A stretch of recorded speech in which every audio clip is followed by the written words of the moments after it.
Hello everyone, my name is Chad Livingston. I am the director and editor of the AMKE Milwaukee Cosplay DocuProject 2015 Team Ruby. And before we watch the final episode, I would just like to say a few things. First, I want to thank AMKE Milwaukee for giving me this opportunity to work with such amazing, talented, creative people. It's been a blast and I had a lot of fun doing it. I would really like to thank Monty of Rooster Teeth. He is the creator of Ruby. Monty just recently passed away at the young age of 33 on February 1st, and it was absolutely terrible hearing the news. But it's been heartwarming though, just seeing the entire community just come together to remember this guy and all he's accomplished in his short time and all the great things he created, such as Ruby. Ruby just helped us all come together as a group working on this project and bond as friends. And it is awesome just seeing Caitlin and Bet create these costumes based off of the characters Monty created, which is really cool. A lot of hard work and dedication has gone into it. And he was a hard-working, dedicated guy who just did so much. And I really appreciate all the work he's done in animation. And yeah, so if you see anyone at AMKE Milwaukee or any other convention anywhere just over the year, if you see them just cosplaying Ruby stuff, remember how deeply he affected and influenced them to want to dress up and embody a character he's created over a weekend, which is really cool. And just remember all the hard work they put into what they're doing too. Anyway, my condolences go out to his family, his wife, his co-workers at Rooster Teeth, all of his friends. I'm sure it's very, very rough. I know it's very rough to lose a friend, so my heart goes out to all of you and all of the fans that are going to miss him and his work. Anyway, thank you, AMKE Milwaukee. Thank you, Monty. Thank you, Rooster Teeth. Thank you to my crew and talent, Matt, Nate, David, Caitlin, and Bet. I thank all of you for everything you've done in this project. And yeah, just thank you, Monty. Rest in peace, man. You'll truly be missed. Anyway, here's the episode. I really hope you enjoy it, and thank you, the audience, for watching.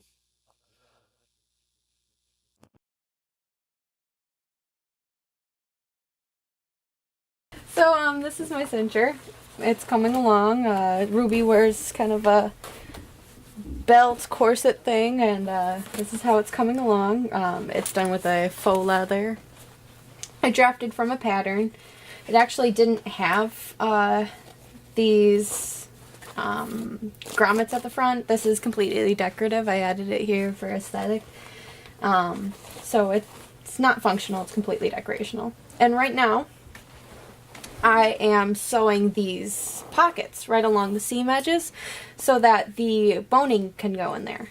And what's boning, you may ask? Well, it's usually steel, sometimes it can be plastic. This one is called Spiral, thank you. This one's Spiral Boning, steel boning, and it's a little bit more flexible. This is another type of steel boning, which is just flat. It is a little less flexible, which could be desirable for whichever type of corset you're looking for, how much structure you want. And then you can get it in plastic. It's called Ridgeline. There are a couple of other ones, but I like to stick with the steel boning. It's more structurally sound. So right now I'm sewing these pockets, and I'll show you what that does.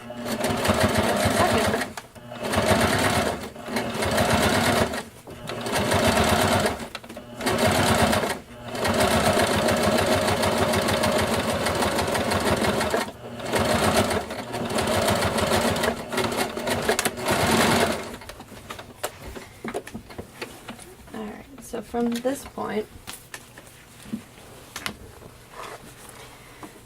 it's made these little pockets. Here's where the pieces are stitched to the other pieces.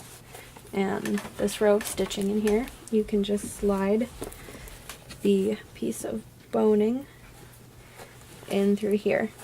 And it gives the cincher structure so it doesn't buckle or anything.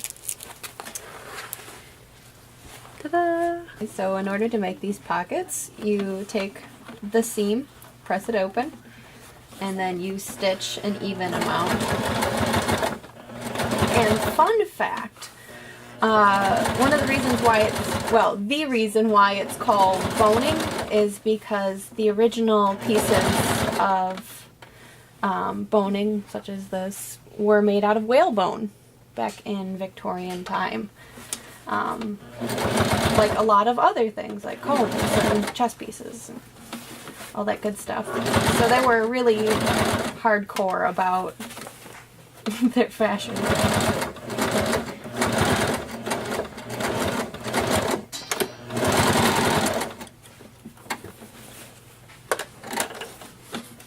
So you take your spiral boning, and I just wrapped a little bit of electrical tape on the end so that it wouldn't snag or anything to it. There are steel clamps that you can clamp on, and it's kind of like an eyelet, and does the same thing, much better actually, much more better. So we've just sewn these pockets, and you just slide them right in here. And then suddenly, it's starting to take a better shape. It's actually, you know, giving some strength to these curves. This is the outside fabric. This is my lining. And what I did was I sewed it together at the top. Anyway, I'm pressing this open so that eventually you can turn it right side out and it gives you a nice clean edge. So I'm probably going to do like a top stitch so that it'll lay nice. And then eventually it's going to be really, really cool. It goes like shmurr. And that's without the boning in it just yet. But that's the beginnings. Like, how tight do you want this? As tight as it goes? Oh, yeah. Would you like to breathe or not breathe? I like not breathing. Okay. So this is how we lace a corset. And it always is a very important question to know how much you would like to be able to breathe in a corset. And there are people who say it's not laced properly if you can still breathe. Don't eat before you get into corset. Yeah. Well, if you're doing real, like, steel like this, definitely don't, like, eat right beforehand. Don't eat a lot while you're in it. And definitely don't unlace it too tight at the end. That's how you faint. Because if you lace it tightly enough and it fits well, you will faint. I've heard stories from TeslaCon, the steampunk convention. I mean, it's going to be a long con, so, you know. Yeah. Well, and you're at least practice not... corset safely. You're... This one, at least, is not designed to take a lot of inches off. Oh, no, it's So it's fitted really well. I haven't even put the boning in for the rest of it, just alongside the... Yeah. This will be easier to lace when it's, like, all the way down. I think that's as good as I can really get it right now without... So this is what the lacing's going to kind of look like. I haven't bought the red ribbon yet, but here's to give an idea of how it will be. Yeah, so I am just, this is my jacket, and the last thing I needed to do before I can try it on is sew the shoulder seams shut, because I forgot to do that last time I was here. So if I do this, then I can start trying it on, and I can actually draft the sleeves, which it's going to be a little more... Usually we could just add any sleeves we wanted to a jacket like this, but it's going to be a little more complicated because Yang's jacket has all these, like... It has two different colors of fabric, and the side... you see it on the sides sometimes, but if you look closely, you can see it also goes up to the, like, up the sleeves. So the underside of the sleeves are a different color. There is no pattern for that, so we have to make that up as we go. as I was saying, Yang's sleeves are really complicated. They have, I have this picture here. You can see that the side panel on here is a different color than the rest of the jacket, and then it extends under the sleeve there. So in order to make that, there aren't a lot of sleeve patterns that do that. So I'm basically taking a sleeve pattern that is going to look like what I want it to look like, and now I have to customize it. So I've pinned it into place and gathered it so that it's going to be nice and puffy when I'm done with it, but I'm having to kind of figure out where this extends so it'll extend over. And so now I just have to draw the line and, you know, make sure that it matches on both sides. And so that's way when I unfold it, I'm just going to be able to completely unpin this, unfold it, cut these pieces out of this fabric and this fabric based on this pattern piece, which I can cut or I can just use as a guide. And then I can use this piece still as the lining, but this way when I'm done, and I finish gathering this and everything, it's going to hopefully, because I'm making this all up as I go, it's hopefully going to extend the line of this fabric around down my arm and make it look like it does in these pictures. So we'll see how well this works, because as I said, I make up a lot of stuff as I go. And you have to. It's just, there aren't a lot of patterns out there for cosplay. So you just kind of have to figure it out with the patterns that you have. Some people, they draft things like, you know, Caitlin over here, she could probably draft something from scratch. She wouldn't need a pattern. But what I do is I'm good with patterns, so I like to use the lines that exist on patterns and save myself a little bit of trouble, in theory, because sometimes this ends up being harder depending on what I'm trying to do. So, but yeah, you know, I've got this. As soon as this has sleeves, this is going to be a jacket. Like, it'll actually look more like a jacket. Then I just have to add a collar and some trim around the edges, some buttons, and it'll be done. It sounds so easy when I put it like that, doesn't it? I actually have the sleeve part now that it's got the two different types of fabric. So I've already sewn the lining into one of them and sewn it together. So now I have something that looks like a sleeve. And I'm just pinning it to the jacket. I have to, the whole point of this was to make sure it lines up with the seam, the side seam here, so that it's a nice clean line. So now I'm just going to pin this, and I have to gather the top of the sleeve, and I have to sew it all in place. I was trying to do a gather stitch. You're supposed to gather stitch it. It's supposed to be easier. I'm not very good with these things on sewing machines. I can basically sew a straight seam and that's it. So I'm going to be hand gathering, which I do a lot of, honestly, because I'm used to doing Renaissance work by hand. So I've done worse. I've had to gather like yards and yards of skirt. So a little sleeve doesn't really scare me. So the big part about this is just going to be trying to get it to line up really nicely. That's going to be the difficult part of this, because otherwise all of this effort was for nothing if it doesn't line up. And I can only pray that it does line up. And sleeves are annoying. This is the most annoying part of any jacket, is totally the sleeve. Because you have to basically get this, sewing things on curves, it's hard, it sucks. And so you have to get this to a point where you can then put it through a sewing machine on a drastic curve, which there's a lot of room for error with that sort of thing. There's a lot of ways that it can kind of, like even just pinning it, you're trying to pin good sides together, and there isn't a lot of surface space to work with. So it gets, it's always fun trying to make it work. And of course you have to, like, you know, curved seams, they always want to mess up and do things wrong. So you have to be really careful, especially once I get to the part where I can sew this. I'm using safety pins just so that it will hold a bit better. It'll take longer to take them out when I'm sewing, but I'm going to have to go slow anyway if I want this to line up right, especially once I get to the gathered part. But this gives you a bit of an idea of what it's going to look like. Where it's going to have this, and then we'll just be able to puff that up, and it's going to be a puffed sleeve, which is what we're aiming for right now. And a really good way to do this is if you have a top seam like I do on the sleeve, if you line up that seam with the shoulder seam, that's basically how you get, how you make sure that it's going to be even. Because if you don't line up your seams, that I've experienced this before, you end up with a lopsided gather, especially when you're hand gathering, and it doesn't look good. It ends up being a real problem to fix. Creates a lot of issues because then it's like, especially on something like a shoulder, it's really obvious. This is the line where it looks really nice. It's all even. And then this is the back where it's not as bad as I thought, but it doesn't line up as perfectly at the top there. So we have this cape that I finally cut it out of the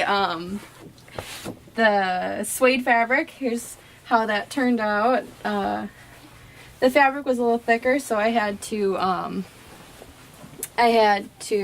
stay stitch along the line, like a similar stitch that you would get for jeans, anything like thicker material, so it would lay nice and it wouldn't bubble.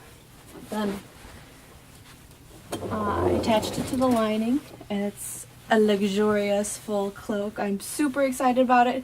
Just need to hem it, and I'm probably going to do a little bit of stay stitching right along the edge stitching, so it lays nice, very similar to what I did for the cape hood. And once that is together, I will be pinning it to the blouse and like securing it on there really well. In the cosplay, it hangs on right here, and then she can walk in with it over her shoulders, all mysterious stuff, and flip it back, and then you get to see the rest of the costume. This can be folded back like so, so you can get a better shot of the sleeves, and this transitions more to what her costume looks like during when she's at school and her regular everyday battling. So I wanted to give evoke a certain taste of both the theatrical trailer they had released, Rooster Teeth had released to promote the show, as well as the in-action show clothes. Here is the skirt I was working on. I got a waistband on it. Still need to hem it, but it's coming along really good, and I'm in a good place. I have a crinoline that I don't have right here right now, but it's this red big crinoline that will help poof out the skirt to the volumes it needs to be at. It's very important to have the right underwear when you're wearing a cosplay. This could be shapewear, it could be tights, it could be having the right undergarments, or it can also be the right crinoline, like the underskirt, to give you the desired shape, silhouette you want. So we'll have a big poofy crinoline to give it that bell shape. I have not gotten to doing the blouse yet out of the pattern. I assure you it will be out of this material to complete the look, and it'll look pretty good with the cincher that I'm working on. I think it'll look good. And I will also be drafting boot covers out of this leather. I've got a pair of plain black boots that I really like, but in Ruby's cosplay, she has this very similar lacing as this is, just on her boots with red laces. It's a zip-up boot, so I'm planning on drafting up a kind of pseudo boot wraparound thing where it starts here and then goes to the front, so I can stitch it back here and then do the lacing and kind of do a fake mock thing. When we last left off with my scythe, we were at this position. As you can see, there are these little holes and crevices throughout, and I was hoping to cover that up or kind of fill the holes and then give it a smooth surface. And so I thought I would use this material, Durham's Water Putty, hard as a rock. It seals, you can sand it, do all these other things, but I made a mistake. when they say hard as a rock, they mean hard as a rock. So when I went to go sand it and smooth it out, it wouldn't sand. Even when I was using my high power sander, it wasn't coming down. It's solid. And so given a little time, it's dried out a little bit more, so it's a little bit more fragile, but it's not what I'm doing. So not what I want it to do. So what I'll have to do with that is I'll have to try to crack it and chip it off and maybe do a new layer of this gap fill and redo that. But as we know, these are new techniques. It's trial and error, and I think I found a good solution on how I should proceed. I was watching a tutorial on foam weapons, and one of the things they recommend is once you get to this point, covering it with painter's tape and then doing a layer of paper mache over it. And then another layer, there's this fiber you can get. It's like paper pulp that you mix with wallpaper paste powder and water, and then you can just smooth it on, and you can smooth it more with water. So I'm going to try that. Hopefully it won't take too long. I'll be done by the time the convention is going on. But sad day. So, Bet, how much time do we have before the convention? just about 2 weeks, and we have a lot to do. I actually just picked out all of this gather on the sleeve that I was doing earlier because the sleeve seams are not right. So I have to fix those, and I have to finish this jacket, so it needs trim, it needs buttons, it needs the final tailoring, and a Needs collar. the razzmatazz, Yeah, everything to kind of make it look more like a jacket. And then we're going to try and get my shorts done tonight because I have pants that we're turning into those. And then it's just... You got your boots My boots are coming in the mail. They're not here yet. Okay. They should get here in a couple days, and hopefully like Tuesday. Mm-hmm. And then I have to fix my wig because my wig is awful. We should have talked at some point about how things can go wrong at ordering things online. You should give yourself a lot more time than I did. I let it get here, and now I have 2 weeks to find a whole new wig. Especially if it's coming from China or from China base. Sometimes you can get really good deals from those companies, but it's not always the most reliable. Or sometimes they're awesome. Sometimes. Hers is great. I've had really good luck with wigs. But, so I need to get a new wig, and then I still need to find, like, my socks and all my accessories and stuff like that for this costume, and make my gauntlets, because I haven't even started my weapon sort of thing that I have. Yeah. So that's me. I still have a ton of work to do and not that much time to do it in. And what about you? My weapon needs so much love. So hopefully I'll be able to get it done. Yeah. In that amount of time. I need to finish my bodice, which that's coming along faster than I thought it would be. I call it a bodice, but it's also a cincher or half corset or bustier or whatever you call it. So that needs a little work. My skirt's almost done, just needs to be hemmed along with my cape and a couple other little things. I need to make my blouse out of the proper fabric and the boots. My wig came in, but it was excellent. Yeah, her wig is turned out really fabulous. good. So the only thing I want to do, definitely. The only thing I want to do is wash it and try to take some of the shine out. I use a technique where you just wash it with a little fabric softener. It's conditioning treatment. It works on dolls, too, if you have any Barbie dolls or something to save. Yeah. Synthetic hair. Fabric softener is your friend. Definitely. So yeah, the end isn't near, and we can do it, and I believe in us. Yes, we Heart will of get cards. this done. We've got this. We're probably just going to work for a few more hours tonight, and then this is what we do. We just do a few hours. Usually we say like a couple hours. We mean until 2:30 in the morning. The sun's rising, and then costume's almost done. Not till 7 this time. We're not doing that again. But that's us. And I'm competing in the masquerade this year. She's doing the masquerade. So the cosplay competition. That's the word. Competition. Something like that. I'm really nervous. I've never Yeah. done this before. She's gonna be great. Like, wait till you see her like walk onto that stage with the cloak and everything, and you know, cheer for her if you've watched this beforehand or whatever. I don't know when this is going to be at the con. It'll be Saturday night. Yeah.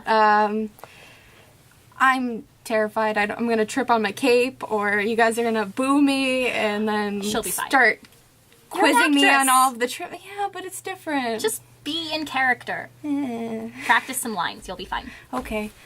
All right. Seriously, she's I think an I can. I can do this. Choreograph It's something. just everybody's so amazing. Like I've seen these other cosplayers, Yeah. and they turn out amazing stuff. So it's my first year doing this, and they're it's only really our- our my third convention. Yeah, third convention Cosplay. where we actually costume ourselves.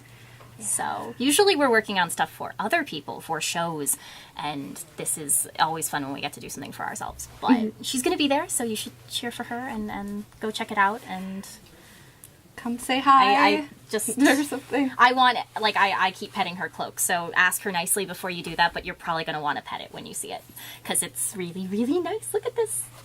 I'm obsessed. I'm sorry. It's a good fabric choice. Yes. All right. Well, That's us. my name is Caitlin, and I will be cosplaying Ruby. And my name is Bet, and I will be Yang, and I don't know if we're filming again before the con, so if not, we'll see you there. This is our director. This is our director. And be sure Yay! to go to AMKE Milwaukee, February 13th through the 15th at the Wisconsin Center and Hyatt in Milwaukee, Wisconsin, and see them in all their costume glory, because it'll be amazing. And thank you so much for watching this. It's been an honor to do this for the convention. Cheers. Cheers. Gunpie.